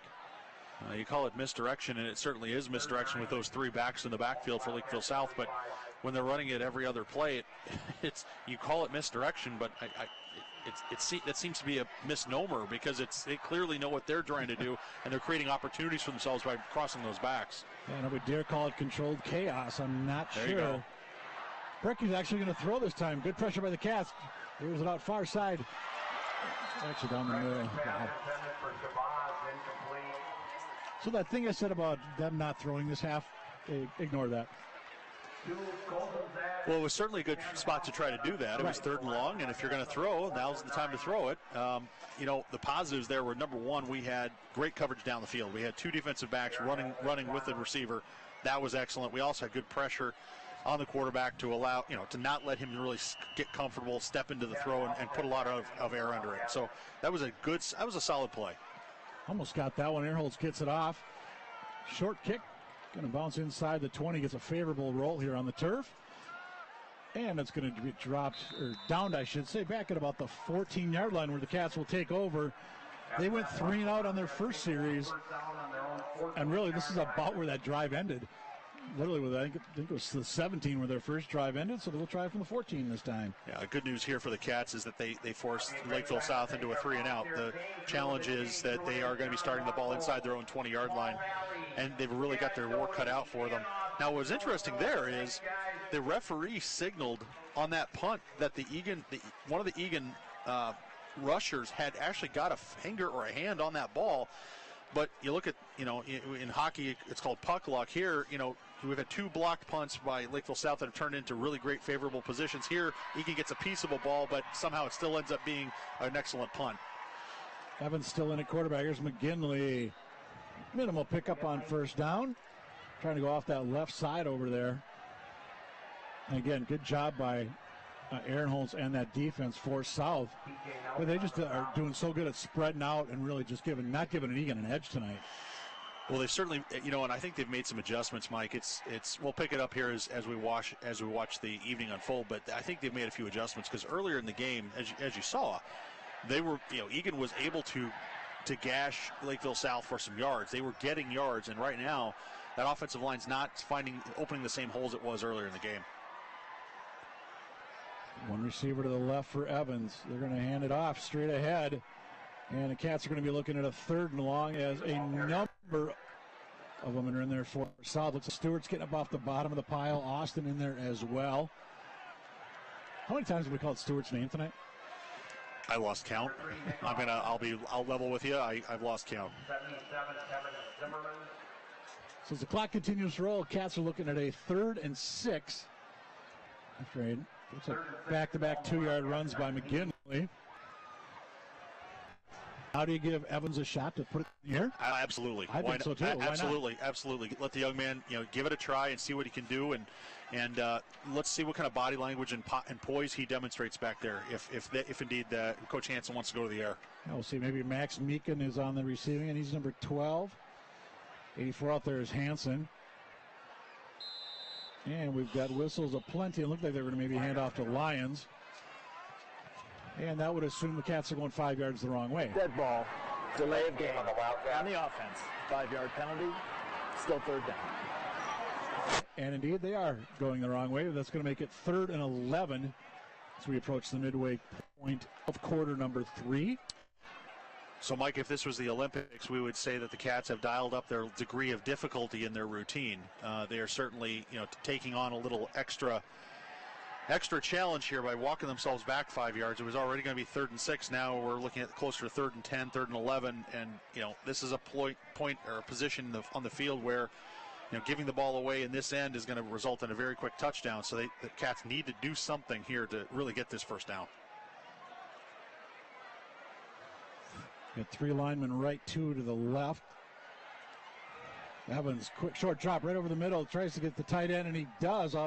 Minimal gain that time. Number 87, the receiver for the Wildcats, is Adam Call. Been far, far from what the Wildcats needed. Maybe got 4 on that. First completion of the night for the Wildcats. And Cole Sackmaster is about to come into the game once again to punt. Well, I did like hitting the tight end on the go pattern in the middle of the field. That was excellent. Sackmaster gets that one off. That's a good kick. Shabazz is going to let it bounce. And Cats are going to down it at the 40. It's like the 43-yard line of Lakeville South. One of the rare times they're starting on their side of the field. They are. You know what I'd love to see if we've got a couple of crafty Wildcats listening. I'd love to see those Wildcat coverage guys try to block those up backs or those blockers for Lakeville South into that ball, because those guys are blocking within a few yards of that ball, and if you can just steer them in that right direction, you might get the tip that we were looking for earlier. Well, think back in the first quarter that Eagan thought that Lakeville South had indeed touched it, but the referee saw differently. Had that gone Egan's way? That's Who right. knows? That's right. That's the purview of the referees to see it differently, and frankly, it was hard to see from up here too. It was. Confusion abounds there. It looks like Lakeville South has got some new players into the game. That was Doty ended up with the football after the misdirection. But in at quarterback right now is Reed Patterson in for the Lakeville South Cougars. Patterson wears number 10. So -2 that time on the run. Well, Mike, you christened the offense the controlled chaos offense, and that looked like uncontrolled chaos to me. How much of that is though that you've got a new quarterback in there? It might be some of that. And that will be a false start. Click on that. Looks like the left side, big number 98 jump for the Cougars. That's Jordan McCall. Dead ball. Big. He's 6'3". Illegal procedure on the offense. 5-yard penalty. Pretty obvious. He plays second down. As a young man with some stature. Yes. There's McCall coming off. Coach is talking to him. They'll get that one straightened away. So it's now going to be 17 yards on second down upcoming for the Cougars. As you see, the clock continues to roll there on the bottom of your screen. Patterson barking out the signals. And coming out near side, look out, that's Stewart. He's still in there doing his deal. Up to the 46, that's about 10 yards for the big fullback. We had a chance, that is, Eagan had a chance to make that, have that 10-yard gain be about maybe a 6-yard gain. We've got to make those tackles. I know these defensive players have, they've had to catch a lot of freight trains coming their way with the strong Lakeville South running game, but boy, they've really got to wrap up and they got to dig deep to get those guys on the floor so that they can set up make a healthy third down. Yeah, I was about to say that was a good surge by the Eagan defense. A little more. Oh, we got a little lefty on the throw this time. And out near the 45-yard line, that's Nelson with the reception. That should be enough to move the sticks. Well, let's see. They're going to be right. This might be a measurement. I'd say he stepped out at about the 47. Oh, there go the sticks. First down, Cougars. Just enough to get there. Well, that's an excellent point, Mike, that you make, that quarterback's rolling and throwing to the left side. He's a left-handed quarterback. We saw Lakeville South with their starting quarterback always go to the right side when they were looking to throw the football. Patterson will keep it himself this time. Gets maybe one. A couple of Wildcats in there. Looks like LeBera was in there. Sackmaster came up as well, and I believe 47 Herman in there as well for the Eagan Wildcats. Will Herman, he's the I don't know, dare we say workaholic on this Wildcat squad. I don't know how much of that is out of necessity right now, because I know Coach Hansen was thinking we've got a little more depth on the Eagan squad this year. Hopefully you don't have guys going both ways like you did last year, at least to that extent. Whoa, straight ahead onto the 36-yard line, Shabazz. I saw Doty going to the right, and I thought he had the football. Yeah, not only did you think he had the football, but I think a handful of the Wildcat defenders also may have been confused by that. I mean, this motion in the backfield and the movement that they have here at Lakeville South is so well drilled. It's like the dance team that we saw at halftime. They know what they're doing, and they execute it flawlessly. Hey, you mentioned that dance team. Boy, they had to have, 50 girls out there? There was a substantial number, huge no question. Numbers. They've got a huge band down here at South. Yeah, it was a really, really impressive halftime show put on by the Cougars. Minimal gain that time for South. Gets down to the 35-yard line. Give them a couple that time. Yeah, that time we made the tackle and held on and got cloth, and we were able to get the runner down. And if guys can simply play, do their jobs and not be looking in the backfield, they'll be in good shape. So going to throw this time. Lofting it downfield. Got his man, Shabazz. Can he go to the house? He did. 35 yards, Shabazz, his second of the football game. And it's 27-0 Cougars. Lakeville South dialing up exactly what they needed, exactly what Eagan was not expecting them to do. I think Eagan was really thinking that Lakeville South would run that football there, and everyone was looking into the backfield, including the secondary. You see as Shabazz had, probably looked like 3 to 5 yards on the closest defensive back, and that's just not, in this conference with this level of athletes, you just can't give them that much space. Number 41, John. Very happy group of Cougars there on the home sideline there. Yeah, look at Shabazz.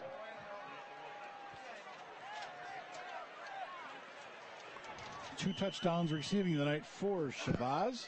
The junior is 6 foot 170. Olsen to try to make it a 28-0 game. And he does not, because it never got there. 27-0 Cougars. I dare even say this stat. We're nearly 7 quarters into the season. Cats have not scored. It's certainly something that Coach Hansen's going to be, it's going to be weighing heavily on his mind, the offensive coordinator's mind, the quarterbacks, the offensive line. Everybody's got to be. It's definitely a chip or a monkey on their back or chip on their shoulder or whatever whatever metaphor you want to use. Egan's got to find a way to get some points on the board.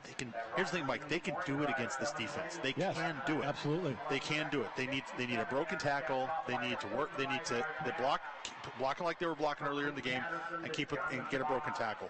And the Pit trying to keep their spirits up. Again, red, white, and blue, the Pit theme. And again, we expect to see the Pit out in full force on Friday. That would be the 14th when the Wildcats south on Highway 3. The Rosemont Irish, and for the second straight year, it could be a battle of 0-2 teams. The penalty. There you go. Glad if you heard that, but yeah, personal foul on the Cats. So you make one positive play, but you offset it with a personal foul. And if I'm Olsen, this one, the idea is to try to split the uprights. Oh yeah. And he is. Oh, hits the crossbar. I think that's a 5-yard penalty, because I think you're supposed to call it if you're going to go off the crossbar. That's right. So I think Egan should benefit probably from that. But that being said, I've always wondered why, and I understand that sometimes with high school kids and high school players, even college players, you don't want to always get too complicated, but I've always wondered, when you're kicking off from so far up, why you don't squib that ball and try to pin the other team down inside that 10 or 15-yard line, because there's so little room for them to move around. I've always wondered that, and maybe someday I'll have that answer. I was about to say that very thing before he kicked off, that or a pooch kick. Yes. We can pop that up in the air, and it's force them to call it fair catch. It's a jump ball, that's right. I mean, it's arguably a jump ball at that point. That's right. So Evans in the Wildcat offense looking to get something going. Evans is going to throw it on first down, and he's going to find his tight end out near the 27-yard line. Once again, that's Call, his second catch.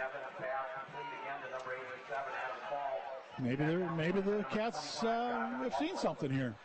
Well, look. I mean, ultimately, look at the kind of passes that Egan's setting up now. They're 3-step drop passes. They're quick passes. The offensive line seems to be able to run block. Their pass blocking, maybe not quite where the coach wants them to be, but if they can stay with 3-step drops and hit tight ends, they can move the football. Cats might have got away with a false start there. And now it's going to be a first down for the Eagan Wildcats out to the 36-yard line. Trying to see who's coming from the bottom of that pile. My guess was McGinley. And check that. Cole Gibson into the game for the Eagan Wildcats. His first carry of the night. Yeah, he gets a first down out of it. That's a nice pickup there of about 8 for Cole. You know what? Why not? Why not try something at this point? I mean, that's right. Let's be honest. You know, we're less than a minute to go. You're falling to 0-2. You know, why not? You know, give Gibson an opportunity. Maybe some other guys. Let's see what they've got. Straight ahead, up near the 46-yard line. That's Lions once again. Or check that, up the 41-yard line. It's about a 6-yard pickup. And let's see if the Cats indeed run another play. Clock, can see the time remaining here in quarter number 3. Well, Eagan certainly should. They should not let this. Well, first of all, they can't let it run down because they're going to get a delay game penalty. But they should be trying to run as many plays as they can right now. They've got just a touch of momentum. And given that momentum is so ethereal and fleeting, it's one of those things that when you can bottle it up and use it, you should be doing so. Time ticking down. Will the Cats get one off before the buzzer? They do not. I'm sure Coach Hansen and crew were talking to the official to make sure they did not take that delay game penalty. So we go to the fourth quarter, 12 minutes remaining in this one, and I want to say a South Suburban Conference game, but we have districts now for football. But it's 27-0 Cougars over the Wildcats.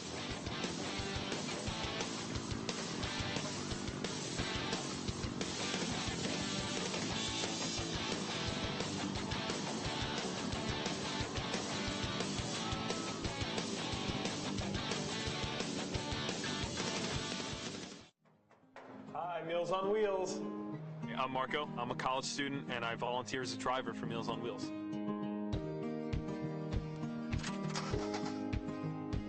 I think it's awesome meeting these people. I mean, they're so interesting.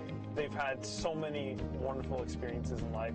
Your community helps to raise you up into the person that you become. Meals on Wheels is a great way to give back to that community. You made her college years possible, opening that education savings account when she was little, spearheading campus tours, and deciphering financial aid. If you can ace planning for college, you can do it for retirement. Get on track with tips at aceyourretirement.org. Yeah, we welcome you back inside Cougar country, where the Cats did run a play there, and it's going to be a first down on the pickup. Check the stats here, but that is Lions on the carry. It is the first down this half for the Wildcats. Ball's going to be spotted at the 47-yard line. Been a long time since the Cats have crossed midfield.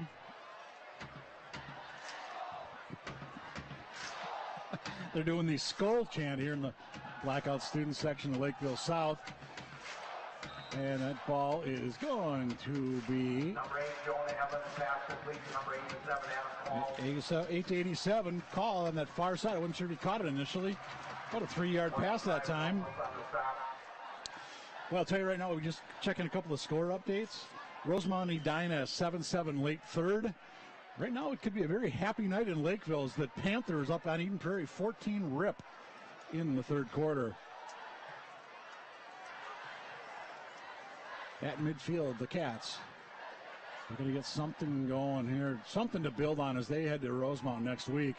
That would work with a straight-ahead run down near the 13-yard line. Carter Lyons with the honors that time for the Wildcats. And that was that big burst play. You know, Mike, it didn't go for more than 20, but that was one of the big burst plays that Eagan really needs to help move these sticks and make it easier on themselves, right? I mean, to put together a drive where you're only getting 3 to 5 yards a chunk, that's hard. But when you can burst for 15 and combined with a couple of nice little passes to loosen up the defense, well, the Cats might have something going here. Let's see what they can continue the momentum here on a first down at the 37. And that's going to be Lions. They'll get down to about the 35-second effort. Might get them to the 34. Zimmerman and Nelson and a few others in there that time for Lakeville South. I almost said North again. Lakeville South that time. I just got in my head that North is up 14-0 on Eden Prairie. Kind of good to see. Yeah, it's definitely it's one of the reasons we love high school football so much, or a lot of people do, is because you never know what team's going to show up, and you never know who's going to win a football game, no matter what they look like on paper. Well, yeah, I mean, let's face it. You look on paper. This game tonight. Did you see a 27-0 game? No, I didn't. I did not. I did not either, and I don't think either coach would say they did either.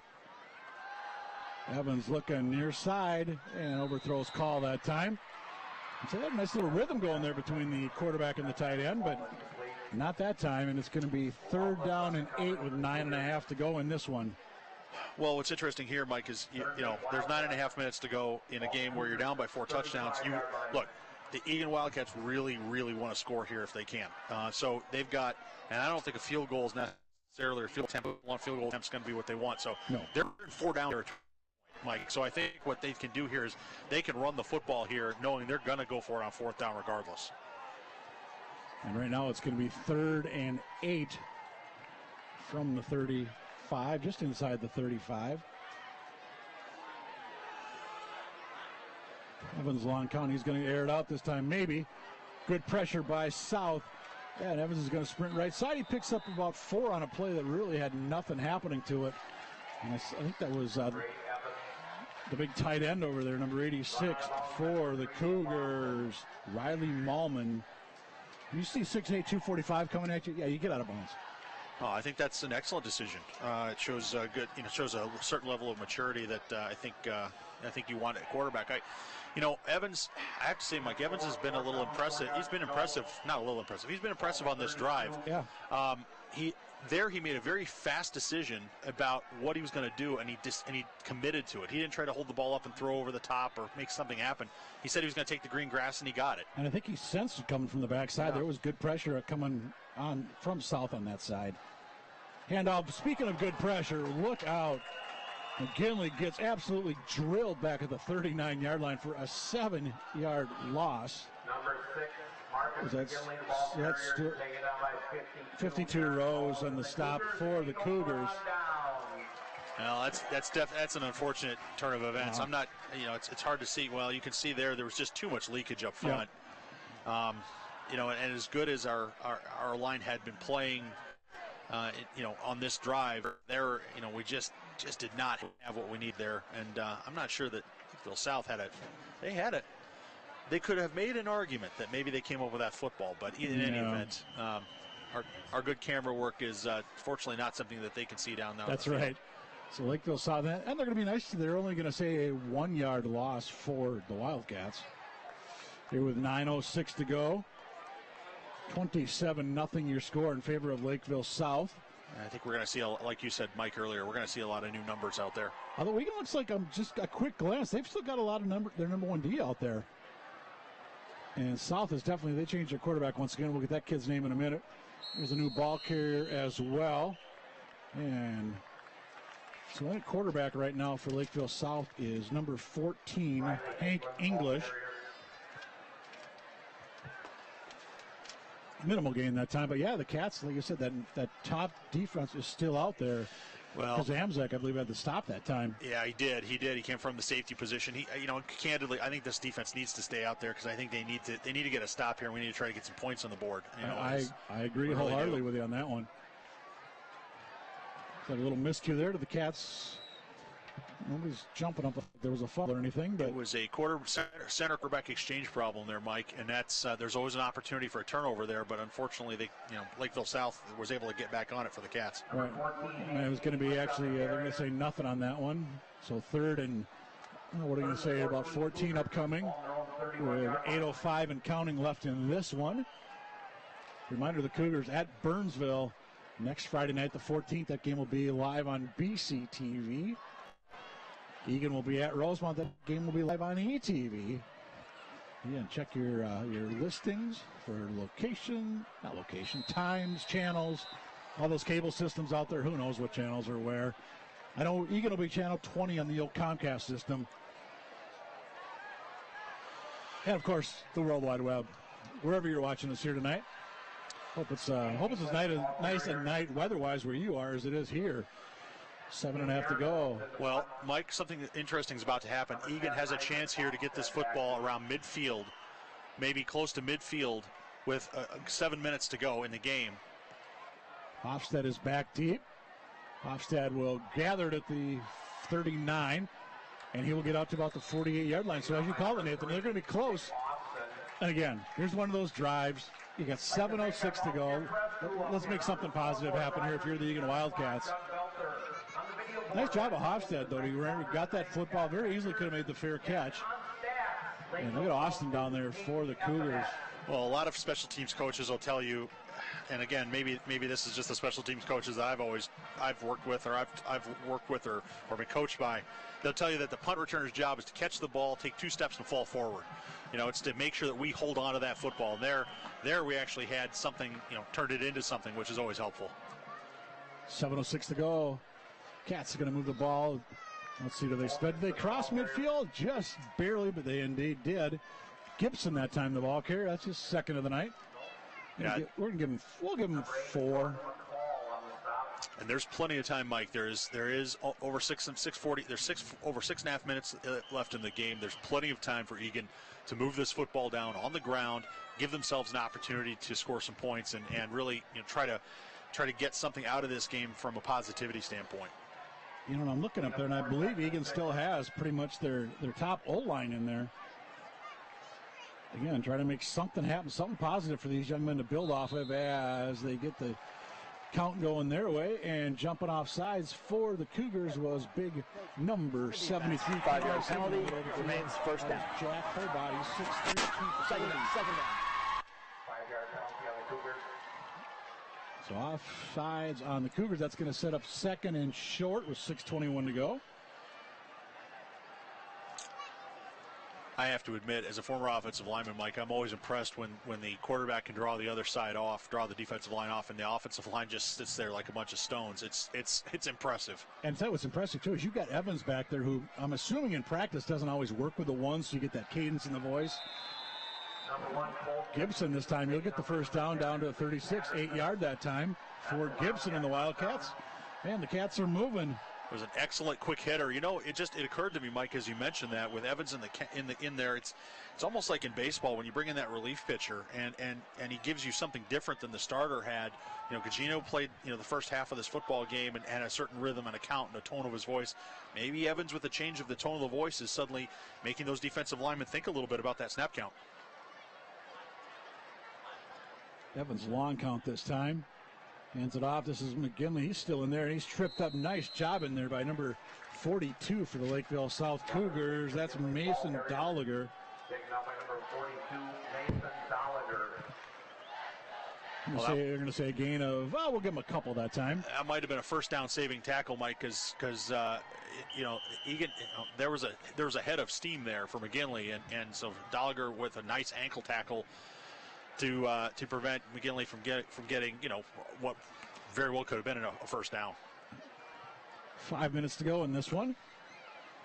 Cats looking to avoid their second straight goose egg. Evans, long count. Here goes. This is Carter Lyons back in. He gets around right end. Is he going to get a first down? He's going to be awfully close, and they're going to say he's about a yard short. Good job by Carter. It's kind of strung it out. Saw the gaps burst through. We'll say about a 7-yard, 6 yards, I guess we'll say on that one once they put the spot down. Yeah, look at Lyons set up his blocks. He's doing a good job of setting up those blocks. You see him bobbing and weaving back and forth from his right, then his left, back to the right, as you saw that replay. And here come the Cats to the line. So Isaac Olin, number 18. I don't think we've called him yet. He's in a receiver, made a nice block on that play for Eagan. And the sticks are going to move once again. First down, Wildcats. So we approach 4 minutes to go in this one. It's going to get down to the 24-yard line. Gibson that time. Well, this is an interesting scenario here, Mike. You've got a little over 4 minutes to go. You've got a Lakeville South team that desperately wants to keep a goose egg on the board. Yes, the game might already be a win in their favor, but these defensive players definitely want to keep Eagan out of the end zone and you got an Eagan team that desperately wants to get in that end zone, this should be really entertaining. Yeah, I said there's still a lot of intrigue left in this football game, everything except the final result. In terms of wins, loss, I should say. Evans pumps, throws, tried to go across the middle. I'm going to assume that's a call. It seems to be his favorite target tonight. And I would say that I'm wrong because it's Max Meekin, number 12 for the Wildcats. Yeah, a three-step drop is probably not the best place to do a pump and a double pump and try to get that ball out, because by the time you bring that ball back for the second time, the window was probably closed. That being said, it was an incomplete pass, and we go back and we do it again on second down. Yeah, and it's going to be 2nd and 10, 4:05. Clock did stop on that play. Tight formation, but with the Cats and South, I think, have jumped off sides on that right end. They sure did. In fact, there might have been 2 players in the neutral zone. I think it's going to be number 29 with the infraction, Jacob Rathke, the senior. Remains second down. Should mention, we were talking about some Wildcat sports earlier. The swimming team, swim and dive, they beat Shakopee 97-83 last night. A lot of personal bests, it said. Laura Mitchell set a pool record in the 100 backstroke for the Wildcats. Boys cross country, they were 3rd at the Dewey Mini Hard Invite. Paul Schmidt, a junior, finished 11th. And girls cross country beat Eastview yesterday.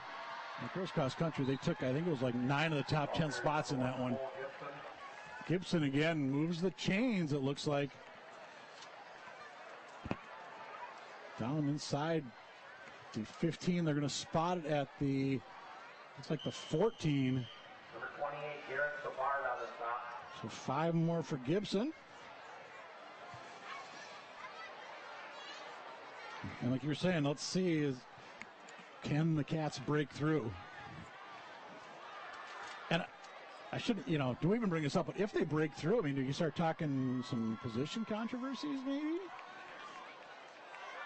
Let's break through first. Exactly. No, I mean, I'm looking at Gibson here in particular.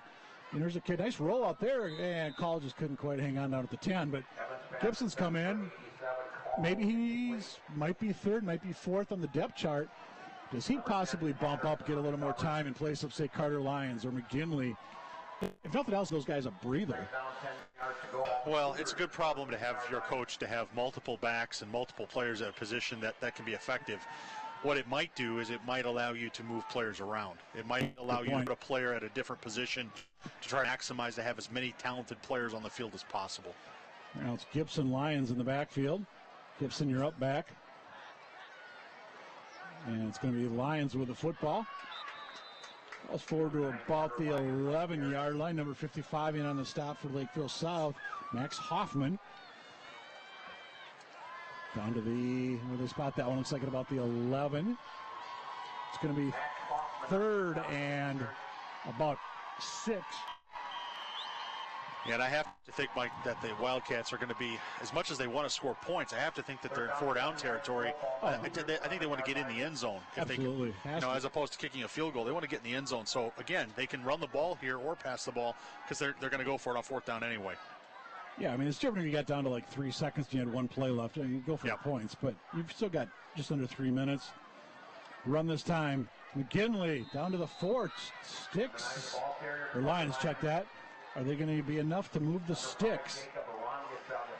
It's going to be, just shy. 4th and about a yard. Well, the official on the far side looks like he's almost standing on the marker.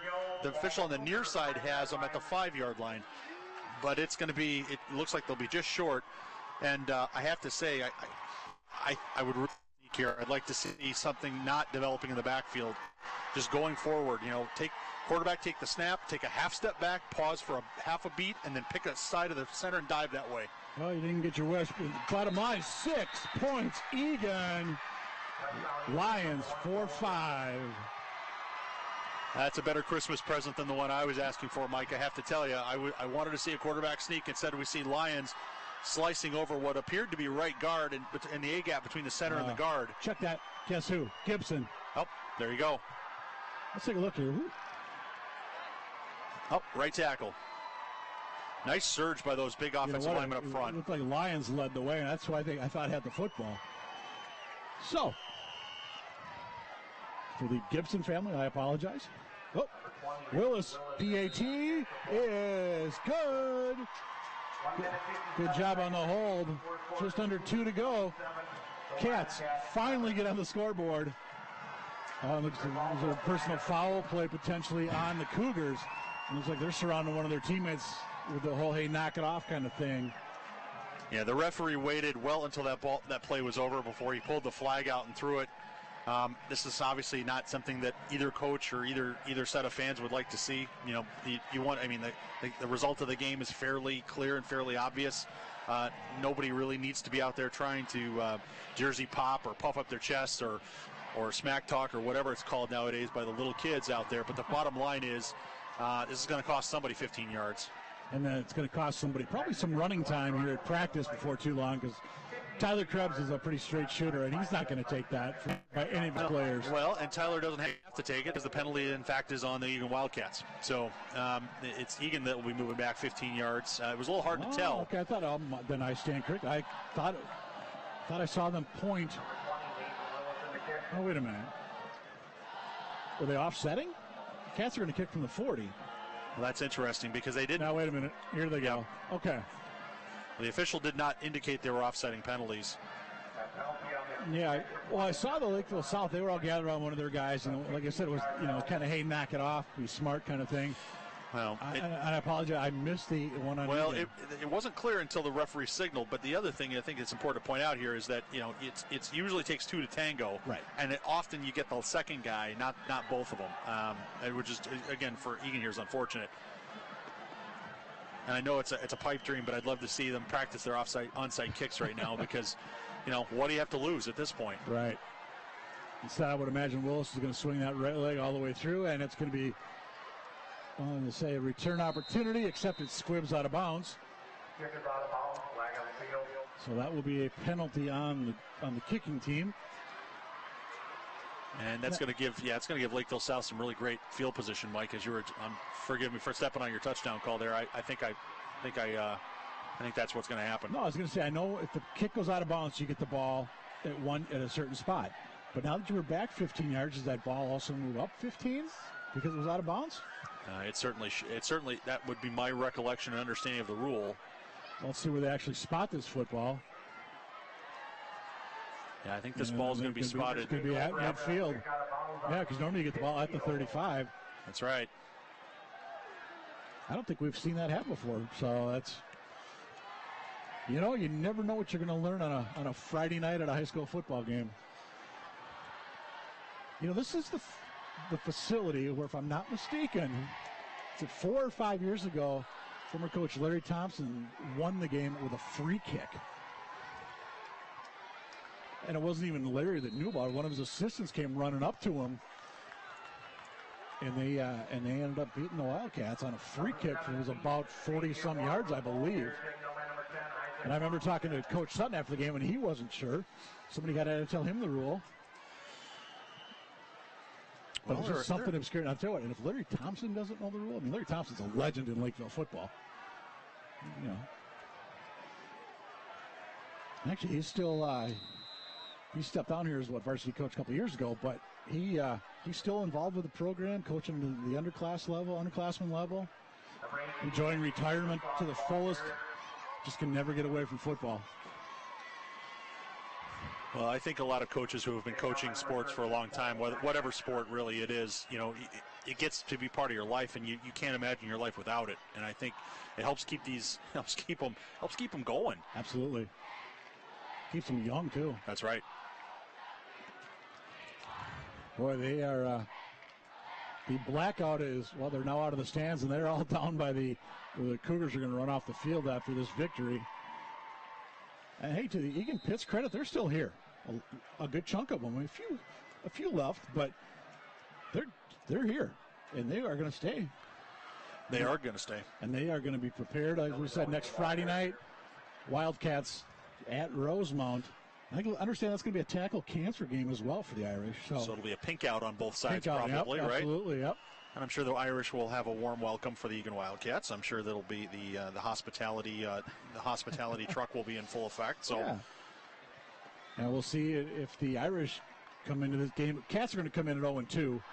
Rosemount is 0-1, and last we heard they were 7-7 with Edina in third, and this one is now gone final, where it's the Lakeville South Cougars 27 and the Eagan Wildcats 7.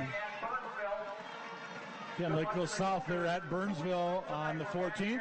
I don't know if you just heard the public address announcer. The 21st, the Battle of Lakeville is going to be here at South, with North traveling down to play the South Cougars.